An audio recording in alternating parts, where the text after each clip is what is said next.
Last के 10 दिन बचे हैं और 10 दिन के अंदर कैसे आप लोग मैक्सिमाइज कर सकते हैं अपने स्कोर को।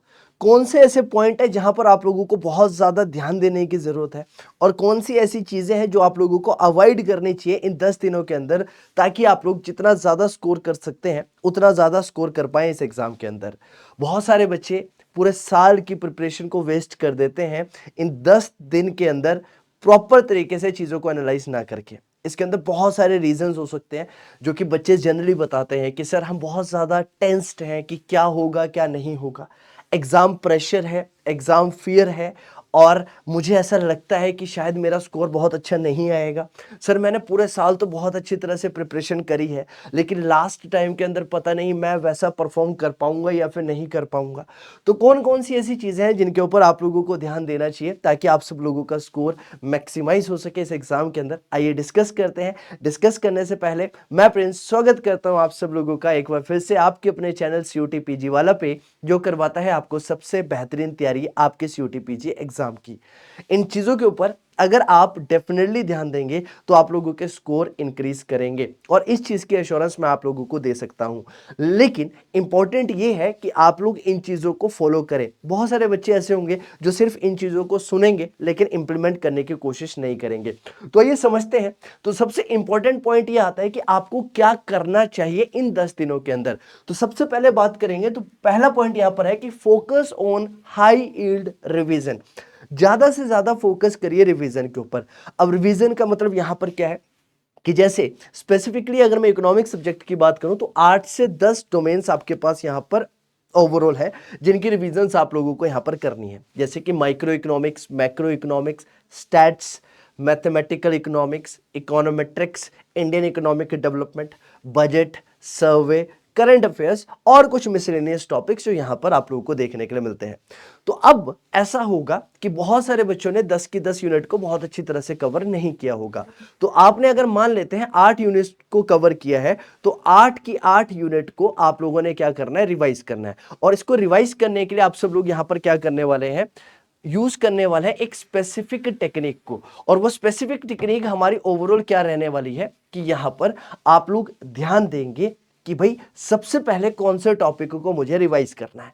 तो कोशिश सबसे पहले ये करिएगा, उसी टॉपिक को रिवाइज करने की कोशिश करिएगा जो आपको बहुत बेहतर तरीके से आती है और सबसे कम समय जो है वो पूरी की पूरी रिवीजन के अंदर लेने वाली है। मैं ये मानता हूं कि अगर आपने पूरे साल में प्रिपरेशन करी है तो डेफिनेटली आप लोगों ने इंपॉर्टेंट पॉइंट्स के शॉर्ट नोट्स भी कहीं ना कहीं बनाए होंगे। तो उन शॉर्ट नोट्स को भी आप लोगों ने क्या करना है, रिवाइज करना है और मेजरली फोकस करिएगा उन्हीं शॉर्ट नोट्स के ऊपर और कुछ स्पेसिफिकली अलग से पढ़ने की कोशिश मत करिएगा। अब इस टाइम के अंदर बहुत सारे बच्चे ऐसे होंगे जो कोशिश करेंगे डिफरेंट डिफरेंट बुक्स को फॉलो करने की, कोशिश करेंगे कि इस टॉपिक को किसी और किताब से पढ़ ले जाए क्योंकि हमने कवर नहीं किया है। तो अभी स्पेसिफिकली ध्यान दिया जाए सिर्फ और सिर्फ उन्हीं चीजों के ऊपर जो आपने पढ़ी है और आपको लगता है कि मुझे बहुत अच्छी तरह से आती है। नया पढ़ने की कोशिश यहां पर मत कीजिएगा।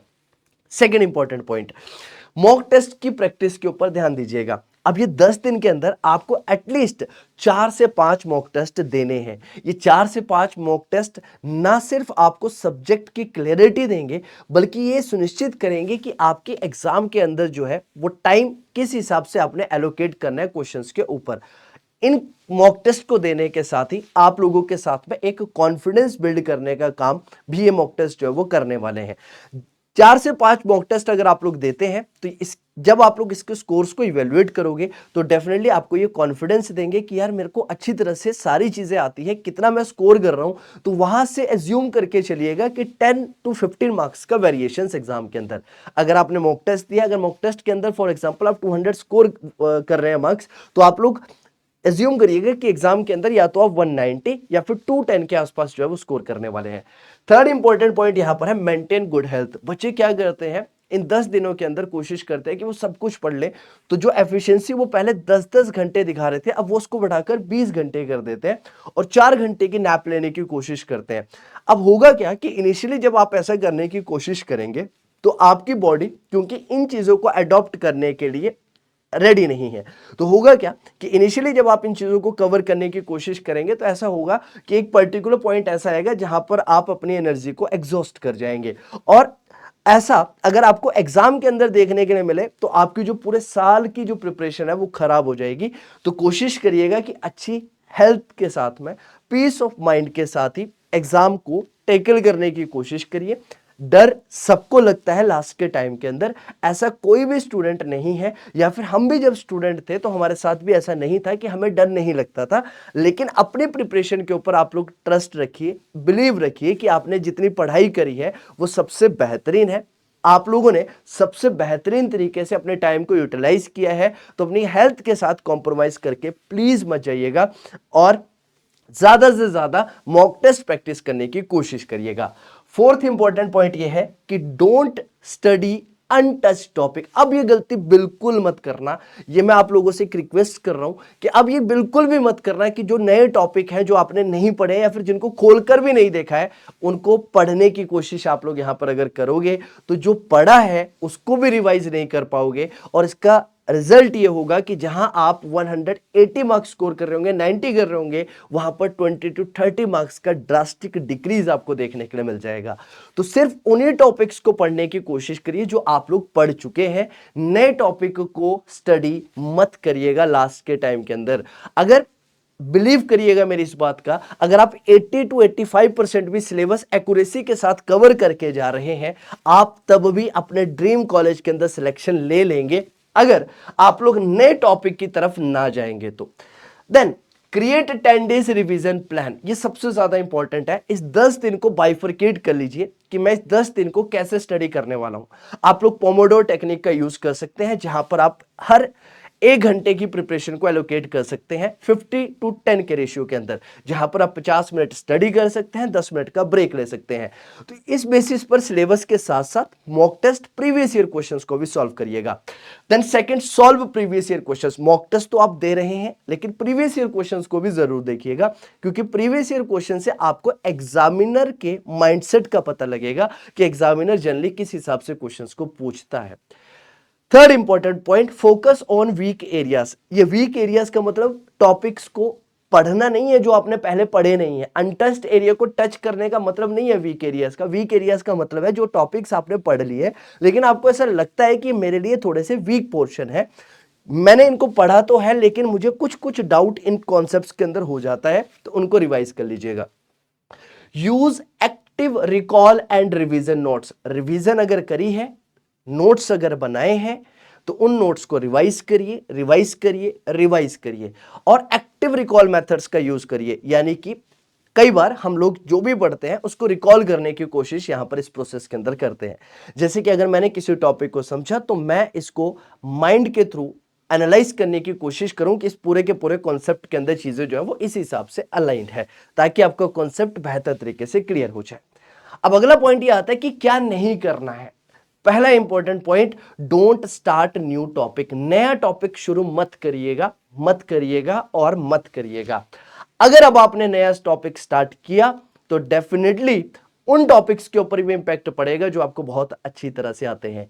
Second important point, don't compromise with your sleep.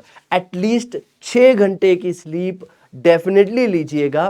कोशिश करिएगा कि और ज्यादा स्लीप अगर आप ले सकते हैं तो लीजिएगा, वरना इसका इंपैक्ट आपकी हेल्थ के ऊपर पड़ेगा और एट द एंड आपको इसका रिजल्ट एग्जाम के अंदर देखने के लिए मिलेगा। जो स्कोर आपका बढ़ सकता था वो और ज्यादा कम होता हुआ नजर आएगा। Don't use social media. Social media का यूज मत करिएगा। सोशल मीडिया का मतलब यहां पर स्टडी से रिलेटेड नहीं है, बल्कि आप लोग जो टेलीग्राम, इंस्टाग्राम और ऐसी चीजों का यूज करते हैं जो कि डिस्ट्रक्टिव फॉर्म में यूज हो सकती है, जैसे कि रील्स वगैरह को स्क्रॉल करना, तो ये कोशिश अभी 10 दिन के लिए अवॉइड कर दीजिएगा। क्योंकि अगर आप लोगों को भी नहीं पता चलेगा जब आप ये चीजें देखने लगते हैं तो कितना ज्यादा टाइम आप लोगों का वेस्ट हो जाता है, और आप लोग बहुत अच्छी तरह से जानते हैं इन सारी चीजों को। इनसे दूर रहिएगा, राइट। मैराथन क्लासेस जैसे कि हम लोग आप लोगों के लिए लेकर आ रहे हैं, तो मैराथन क्लासेस को ज्वाइन करिए, उनको डेफिनेटली देखिए, वो आपके लिए कहीं ना कहीं रिवीजन में हेल्पफुल रहने वाली है। Don't compare preparation. अपनी प्रिपरेशन को कभी भी किसी XYZ पर्सन के साथ में कंपेयर मत करिएगा कि इसकी प्रिपरेशन मेरे से इतनी ज्यादा है, he will definitely going to get good college, मेरा पता नहीं मुझे मिल पाएगा अच्छा कॉलेज या नहीं मिल पाएगा। अगर आप भी इस कंपैरिजन के चक्कर में पड़ेंगे तो जो आप अपना पोटेंशियली बेस्ट दिखा सकते थे वो बेस्ट नहीं दिखा पाएंगे।